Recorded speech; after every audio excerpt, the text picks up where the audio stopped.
दिया। वो दौर जो था हजरत मूसा अलैहिस्सलाम का दौर था। वही नाज़िल हुई, ऐ मूसा हमारा एक बंदा फौत हो गया है और आपके इलाके के लोगों ने उसे उठाकर उसके कूड़ेदान पर फेंक दिया है। ऐ मूसा जाओ अपनी कौम को ऐलान करो और उसकी नमाज जनाजा आप पढ़ाइए।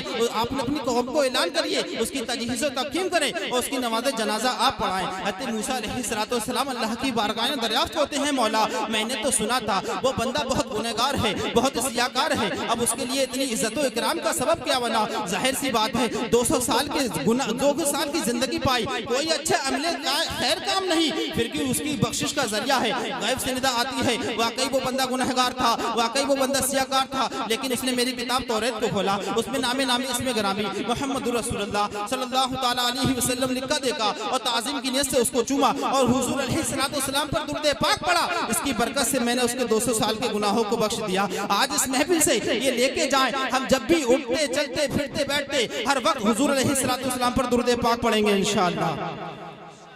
सैयदी आला हज़रत वो कमाल की हस्ती हैं जो चांद देखे, सूरज देखे, अलगर जो भी चीज देखे उन्हें आका ही की याद से सताया है। सैयदी आला ने शायद कोई गुलाब के फूलों में कोई खुशबू सूंघी होगी। सैयदी आला लिखते हैं ना क्या एक सल्लु अला हबीब सल्लल्लाहु तआला अलैहि वसल्लम, क्या सल्लु अला हबीब सल्लल्लाहु तआला अलैहि, क्या महकते हैं महकने वाले, बू पे चलते हैं भटकने वाले। सैयद सहाबा इकराम फरमाते हैं, सहाबा इकराम का एक कौल याद आ रहा है, सहाबा इकराम फरमाते हैं जो बंदा नबी पाक सल्लल्लाहु ताला अलैहि वसल्लम पर दुरूद पाक पढ़ता है, दुरूद पाक पढ़ने की बरकत से एक ऐसी महक निकलती है, एक ऐसी खुशबू निकलती है कि आसमान पर बैठे उस फरिश्ते उस खुशबू को महसूस कर लेते हैं और जान लेते हैं कि जो बंदा नबी पाक सल्लल्लाहु ताला अलैहि वसल्लम पर दुरूद पाक पढ़ता है और तो को उसकी जिंदगी क्यों ना महकेगी, उसकी कब्र क्यों ना महकेगी, क्योंकि खुद मेरे आका मुअत्तर है, क्योंकि खुद मेरे आका मुअम्बर है। आज हम लोकेशन के जरिए के रास्ते को मालूम करते हैं, लेकिन उस दौर में कोई ये सिस्टम मौजूद ना था। जब भी मेरे सहाबा आका अलैहिस्सलाम को तलाश करना होता किसी दूसरे सहाबा से ना पूछा करते थे, बल्कि मदीना की सड़क पे मदीने की गलियों में बैठ जाया करते थे, वहीं पर मदीने की खुशबू बताया करती थी मेरे आका इस गली से गुजरते हैं, आइए सैयदी आला हज़रत से पूछते हैं कि बताओ तो सही उस खुशबू का आलम क्या था। सैयदी आला फरमाते हैं ना अंबर जमीन अबीर हवा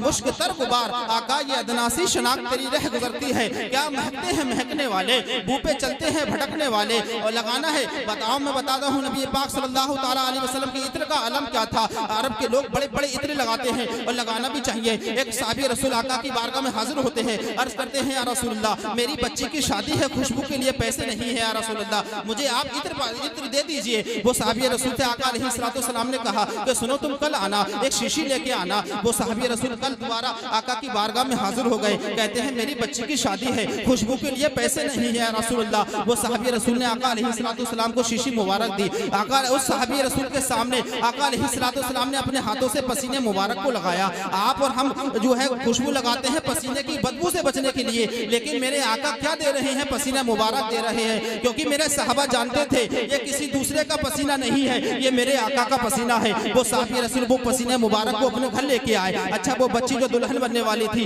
उस बच्ची ने अपने जो है उस पसीने मुबारक को लगाया। वो खुद तो क्या महकी, वो घर तो क्या महका, मदीने के अंदर वो घर जो है खुशबूदार वाला कहलाने लगा। शायर क्या कहता ना, अरसा हुआ तैबा की गलियों से वो गुजरे, अरसा हुआ तैबा की गलियों से वो गुजरे हैं, इस वक्त भी गलियों में खुशबू है पसीने की। बस ज्यादा टाइम नहीं लूंगा, बस मुख्तसर सा और बोलूंगा इंशाअल्लाह। नबी पाक सल्लल्लाहु ताला अलैहि वसल्लम वजह तख्लीक कायनात है, आपका ही जिक्र जो है क़यामत तक बढ़ता चला जा रहा है। सैयदी आला फरमाते हैं ना रहेगा यूं ही उनका चर्चा रहेगा, पड़े खाक हो जाए जल जाने वाले। नबी पाक सल्लल्लाहु ताला अलैहि वसल्लम के इतने औसाफ हैं, सैयदी इतने अगर कोई बयान करना चाहे तो वो बयान नहीं कर सकता। सैयदी आला ने भी कोशिश की थी, आपने भी कलम उठाया था। सैयदी आला लिखते हैं ना कभी नबी सरवर कहूँ के मालिको मौला कहूँ तुझे, बागे खलील का गुले ज़ैबा कहूँ तुझे, और तेरे तो वस्फ ऐबे तनाही से है बरी। ऐबे तनाही का मतलब समझ लीजिए, जब भी आप सुनेंगे आपकी तबीयत हरी भरी हो जाएगी। आप दुनिया के अंदर देखते हैं किसी के बारे में अच्छे तासुरात, आप काफी कलम दे, उसके बारे में आप चंद बातें लिखेंगे, उसके बाद काफी कलम वापस कर देंगे, लेकिन मेरे आका के इतने औसाफ हैं, कोई बयान करना चाहता है तो बयान नहीं कर सकता। मेरे इमाम कहते हैं ना, तेरे तो बस ऐबे तनाही से है बरी, हैरान हूँ मेरे शाह मैं क्या क्या कहूँगा तुझे। और आखिर में खुद ही लिखते हैं, लेकिन रज़ा ने खत्मे सुगन इस पे कर दिया, खालिक का बंदा खल्क का आका कहूँ तुझे। सैयदी आला क्या फरमा रहे हैं, मैं आका कहूँ तुझे। अल्लाह तबारक ताला ने नबी पाक सल्लल्लाहु ताला अलैहि वसल्लम को कैसा बाकमाल बनाया था, कैसा बाकमाल बनाया था। आप जाहिरी तौर पे दुनिया में तशरीफ लाने से पहले हजरत यूसुफ अलैहिस्सलाम से हसीन कोई ना था, आप इतने खूबसूरत थे। वो मिस्र का वाकया बड़ा मशहूर है कि मिस्र की औरतों ने जब हजरत यूसुफ अलैहिस्सलाम को देखना चाहा तो हजरत जुलेखा ने फल दिया और चाकू दिए कि हजरत यूसुफ अलैहिस्सलाम इस रास्ते से गुजरे तो आप जो है फल काटना। उस औरतों ने जो है बेख्याली में फल के साथ में अपनी उंगलियों को काट लिया था। सैयदी आला फरमाते ना, उसने यूसुफ पे कटी मिस्र में अंगुश्त जना, सर कटाते हैं तेरे नाम पर मर्दाने अरब। यहाँ तो सैयदी आला पहले मिस्र में 6 बातों को बयान फरमा, वहाँ तो बेख्याली में उंगली कट जाती है, इतना दर्द नहीं होता, लेकिन अरब के मर्द उंगली नहीं बल्कि अपने गर्दनों को कटा रहे हैं। सुभान अल्लाह। सहाबा इकराम फरमाते हैं हजरत यूसुफ अलैहिस्सलाम का जो हुस्न है वो जुज़ है और आका अलैहिस्सलाम का हुस्न जो है वो कुल है। एक सैयदी आला फरमाते हैं ना, एक झलक देखने की ताब नहीं है आलम को, वो अगर जलवा करे कौन तमाशाई हो। सैयदी आला के बारे में, सराबे के बारे में हम सुनते हैं, किसी ने सैयदी आला से सवाल किया कि बताओ तो सही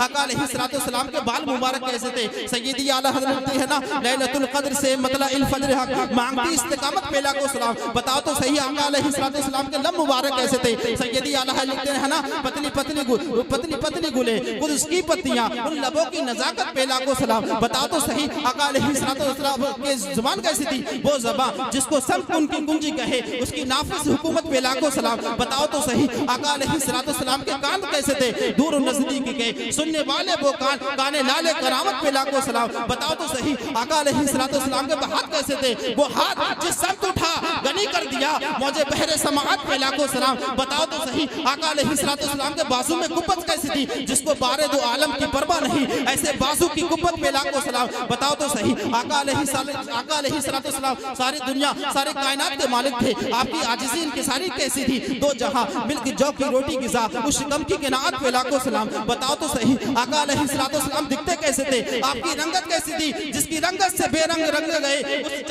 उस चमक वाली रंगत पे लाखों सलाम। आज कुरान मैं भी पढ़ता हूँ, आज कुरान आप भी पढ़ते हैं, कुरान में बाज़ अल्फाज रहते हैं जिसका माना नहीं लिखा जाता, जैसे क़ाफ हा या ऐन स्वाद, इसका माना नहीं था, इसका माना सिर्फ अल्लाह जानता है, उसके बताए से उसका हबीब जाने, लेकिन आला हज़रत ने इश्क वाली शरह करना चाहिए तो सैयदी आला लिखते हैं कहा तो ऐसा लग रहा है आका अलैहिस्सलाम के गेसू मुबारक की तरफ इशारा कर रहा है, हा जो है दहन की तरफ इशारा कर रहा है। अब सैयदी आला का ये शेर सुनिए, काफ गेसू हा दहन या अबरू आंखें ऐन स्वाद, काफ हा या ऐन स्वाद, इनका है चेहरा नूर का। वमा अलैना इल्लल बलाग। अस्सलामु अलैकुम।